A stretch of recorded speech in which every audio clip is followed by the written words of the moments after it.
ஸ்ரீ குருவாயூரப்பன் திருவடிகளே சரணம். இன்னைக்கு இந்த தசகத்தோட 7வது ஸ்லோகத்தை பார்க்கலாம்.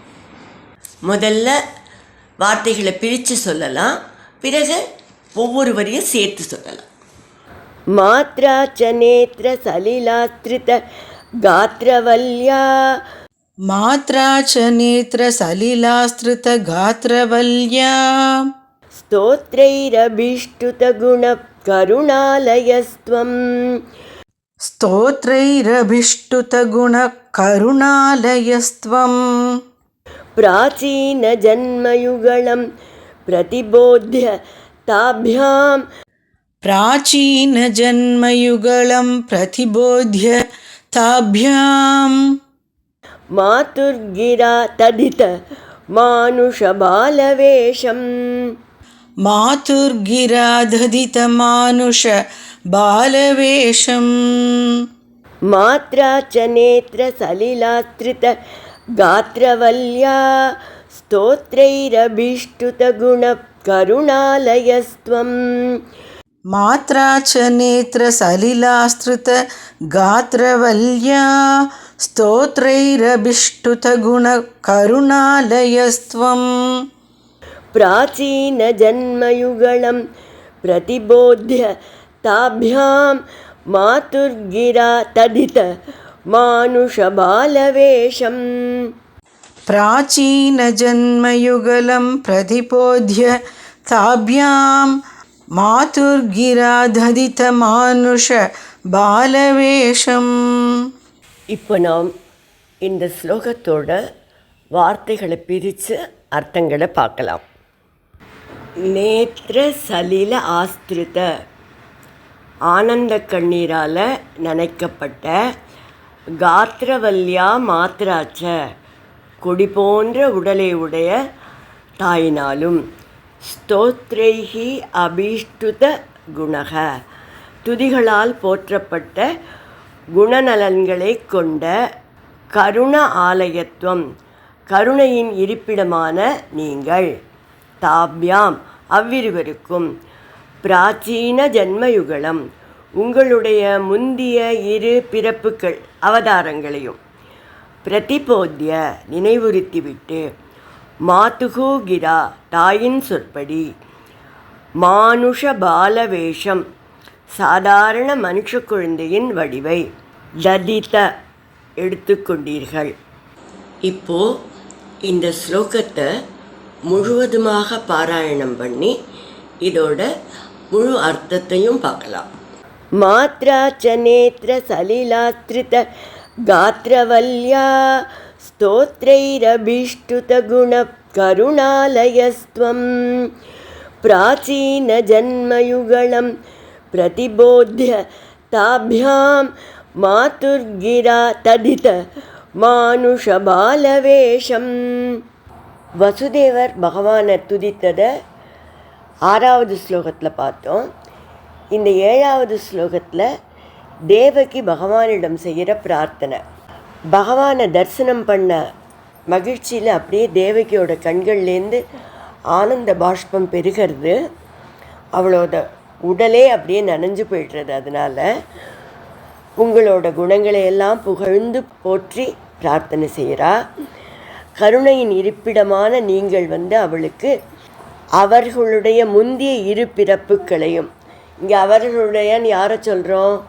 வசுதேவர் தேவகி, இவா 2 பேரோட முந்திய 2 பிறப்புகளை பற்றி இப்போ அவளுக்கு எக்ஸ்பிளைன் பண்ணுறார் சுவாமி. நினைவுபடுத்திவிட்டு, பிறகு உங்கள் தாயின் சொற்படி சாதாரண மனித குழந்தையின் வடிவை எடுத்துக்கொண்டீர்கள். அதாவது முதல்ல 4 கரங்களோட பகவான் நாராயணரோட அடையாளங்களோட சங்கு சக்கரத்தோட காட்சியளித்த குழந்தைய தேவகி பார்த்ததும் அவளுக்கு கவலையாகவும் பயமாகவும் தான் இருந்தது. கம்சன் கொலை செய்ய வந்துடுவானே அப்படின்னு பதட்டம். அதனால் நீங்கள் இப்படி 4 கரங்களோட காட்சி அளித்தது போதும், 2 கரங்களோட சாதாரண மானிட குழந்தை வடிவத்தை எடுத்துக்கொள்ளுங்கள் அப்படின்னு அவள் சொல்கிறா. அவளுடைய வார்த்தைகளை கேட்டு அதன்படி பகவான் 2 கரங்களோடு அதற்கு பிறகு காட்சியளித்தார். தேவகி வசுதேவரோட முந்தைய 2 பிறப்புகளை பற்றி பட்டதிரிகள் குறிப்பிடுறார் இல்லையா, அதை பற்றி நம்ம கொஞ்சம் தெரிஞ்சுக்கலாம். ஸ்வயம்பு மனுவோட காலத்தில் பிரிஸ்னி சுதபஸ் என்று ஒரு தம்பதிகள், அவ 2 பேரும் பிரம்மாவை குறித்து குழந்தை வர வேணும் அப்படின்னு வேண்டி தவம் புரிந்தார்கள். பிரம்மா அவர்களுக்கு முன்னால் பிரத்யட்சமாகி வைகுண்டத்தில் இருந்த பாதாள அஞ்சனத்தாலான 1.5 அடி அளவுள்ள சதுர்புஜங்களோடு கூடின பகவானுடைய திருவடிவத்தை காண்பிக்கிறார். அவாட்ட காண்பித்து, இந்த திருவடிவம் என்கிட்ட பகவான்கிட்டனால கொடுக்கப்பட்டது, இதை நான் உங்களுக்கு தரேன். இந்த பெருமானை நீங்கள் ஆராதிச்சேன்னா நீங்கள் கேட்குற வரத்தை அவர் கொடுத்தருள்வார் என்று சொன்னார் பிரம்மா. அதன்படி அந்த பாதாள அஞ்சனத்தாலான விக்கிரகத்தை பிரஸ்னியும் சுதபஸும் ஆராதித்து வந்தனர். பகவான் பிரத்யட்சமாகி என்ன வரம் வேண்டும் என்று கேட்டபோது, உங்களைப் போல மகன் வேண்டும் என்று சொன்னார்கள். அது மட்டும் இல்லை, பகவானை பார்த்த அந்த உணர்ச்சி பெருக்கில் உங்களைப்போல மகன் வேண்டும், உங்களைப் போலவே மகன் வேண்டும்னு 3 தடவை சொல்லிவிட்டார்கள். அப்போ பகவான் சொல்கிறார், என்னை போல ஒருவன்கிறது கிடையாது, நானே 3 முறை உங்களுக்கு மகனாக வருகிறேன் அப்படின்னு வரமளிக்கிறார். அதோடு இல்லை, நீங்கள் ஆராதிச்சென்றிருக்கீங்களே இந்த பாதாள அஞ்சனத்தாலான சதுர்புஜ விக்கிரகம், இந்த விக்கிரகம் 3 அவதாரத்திலையும் உங்கள் கூடவே வரும், நீங்கள் அதை வழிபடுவீர்கள். அதே போல் உங்களுக்கு மகனாக பிறக்கிற நானும் அதை வழிபடுவேன் அப்படின்னும் அவகிட்ட சொல்கிறார். பிரஸ்னி சுதபஸாக ஆராதித்த போது பிரஸ்னி கர்ப்பராக பகவான் பிறக்கிறார். பிறகு பிரஸ்னி அதிதியாகவும் சுதபஸ் காஷ்யபராகவும் பிறந்தனர். பகவான் இவர்களுக்கு வாமனராக அவதாரம் செய்கிறார். பிறகு அதிதி தேவகியாகவும் காஷ்யபர் வசுதேவராகவும் பிறந்தனர். பகவான் கிருஷ்ணராக அவதாரம் செய்தார். ஒவ்வொரு தடவையும் பிரஸ்னி கர்ப்பரா பிறந்த போதும் அவதாரம் பண்ண போதும், அதே போல் வாமனரா அவதாரம் பண்ண போதும், முதல்ல நாராயண ரூபத்தில், குழந்தையாகவே நாராயண ரூபத்தில் காட்சியளிச்சுட்டு, அந்த நாராயண ரூபத்துக்கு பிறகு மனித குழந்தை வடிவத்தில் வந்தார். வாமனாவதாரத்தும் போது பிரம்மச்சாரி ரூபத்தை அதுக்கப்புறம் எடுத்துட்டார்.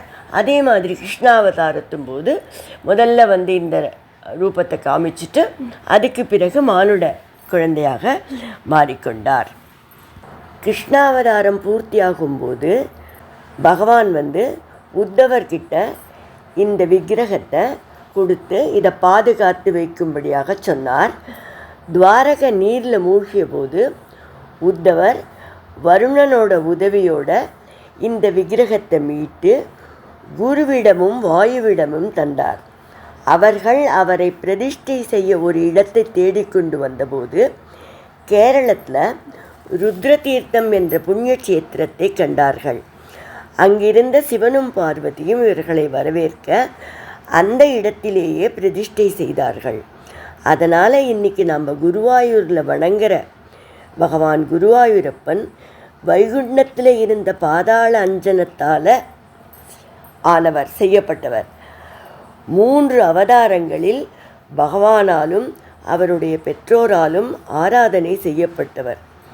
இதைத்தான் பட்டதிரிகள் முன்பு எடுத்த 2 பிறவிகளை அவ்விருவருக்கும் அறிவித்தீர்கள் என்று கூறுகிறார்.